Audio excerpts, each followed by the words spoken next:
focus on the fact that you're part of a very special family. You're not part of a regular family. You're not part of an earthly family. You're not part of a mortal family. You're part of a lineage and a heritage that has determined your destiny. And what I mean by that is because of who your father is and because of who your brother is. And when I say your father, again, God the Father. And who your brother is, and when I say your brother, I'm talking about our King and the God of the Bible, our God, Jesus Christ. Because of who they are, you became targets, being members of their family. A lot of Satan has confused you a little bit, and you had it backwards. You thought that you was the problem, and that the whole world, they hated you because you're the problem. But it's the flip side, it's the opposite. Okay, you having problems because everybody, the whole world, they hate your father. You having problems because the whole world, they hate your brother, your big brother. They hate your king, which is Jesus Christ. And being a member of his household, being a part of his family, if they hate him, they automatically going to hate you. Do everybody understand that? The only time you're not going to be hated, the only time you're not going to experience these problems is if you get disowned, if you become a shame in the family, and you become the one that nobody wants to talk about. You become that person in the family that everybody's ashamed of, including your big brother, which is Jesus Christ. Then the world will love you like they love one another. Do everybody understand that? Everybody got that? This has been a plan since the very beginning. And that's why we got to really have a good focus on what the truth is about, because we're coming to the end of all things. The end of all things is approaching. That's why I want to talk about the time that is expiring. The time that has gone by. Time is going by fast, is it not? The end of all things is approaching.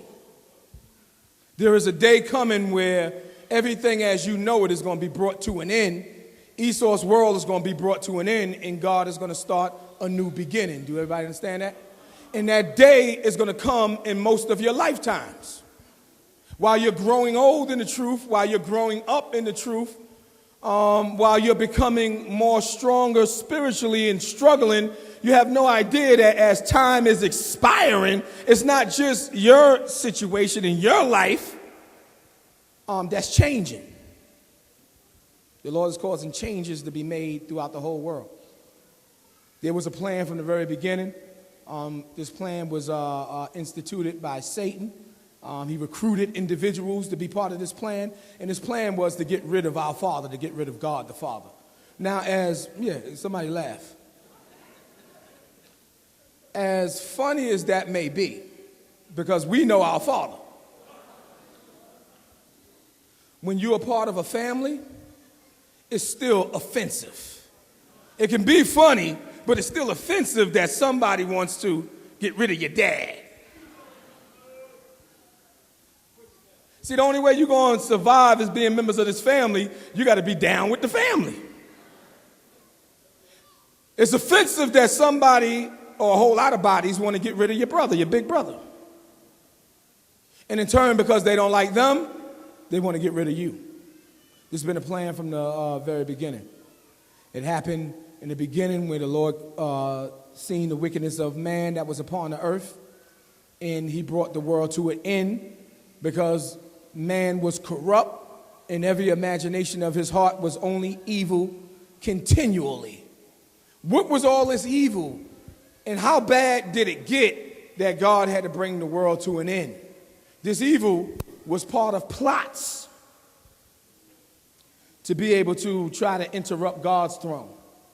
After he got rid of the wickedness in the earth, and he sent man out to replenish the earth, as the Bible reads, they started all over again with their evil and with their wickedness. And it happened under an individual named Nimrod. Y'all heard of him before, right? How many of y'all heard of Nimrod? Raise your hand and say aye. All right, if you ain't hear Nimrod, you need to go to Genesis chapter 10. I'm not there yet. And that'll tell you about Nimrod. This also was an individual who became mighty in the earth. He was known because he was clever. He had skills in hunting. He knew how to trap individuals and conquer. And it tells you that he had a kingdom, and the beginning of his kingdom was Babel. Before the kingdom was called Babel, he called that kingdom the gate of God. And in calling it the gate of God, what he was telling people on the earth was he is going to be God because he's going to get rid of the true and living God. This is what he was promising the individuals that was on the earth. It was changed to Babel because as he started to influence all of the people that was on earth, they all started to join him. And God, known from the beginning, is all his works. He had too many prophecies and too many things that couldn't be interrupted. So what the Lord did is he interrupted that plan that was implemented by the devil that was trying to be carried out by a physical individual on this earth named Nimrod and all nations that was actually with him. How was this possible for him to be able to get everybody to go against God? To get to the point where they figured that they would be able to eventually provoke a war with God, and they would be powerful enough to win that war with our Father, God the Father, and Jesus Christ. The scriptures tell us that at that time, the whole world was of one language and one speech. That's how it became possible. They were able to communicate their wickedness and their evil. They were able to spread their evil and their wickedness throughout every household and throughout every family. And it got to a point where everybody wanted the wickedness and everybody wanted the evil, but there was one problem. The problem was God had destroyed the former world for that same evil. So even though they wanted that wickedness and that evil, they knew that as they practiced this, as they continued it, it would be interrupted by God. So they had to develop a plan. What was their plan? We got to get rid of God. We got to show ourselves that we don't need God. Before I go into family, because I'm going to go into family, let's go into Genesis chapter 10, and let me show you some things in Genesis 10.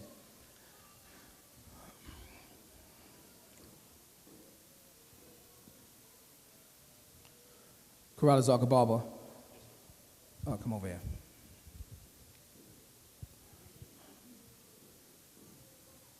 Let me have some water, please. This is very important for you to understand as the world is coming to an end, because this plan never went away. And this is still the plan that's today among modern nations, is to erase the existence of God from the history of the earth. And this is what they've been doing since they've been in power, since the earth was given into the hands of the wicked, trying to prove that there is no God. Put it down. Let me have it. I need bottled water, please. Do everybody understand that? Why is this paramount and why is this important to you? Number one, that's your father. They can't touch him. He's too powerful. He's all powerful. Number two, that's your big brother. Have a seat.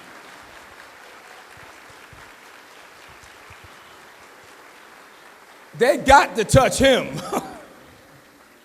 They was able to touch him. And that was only because we messed up. And they were happy, Satan was happy when he got his hands on him.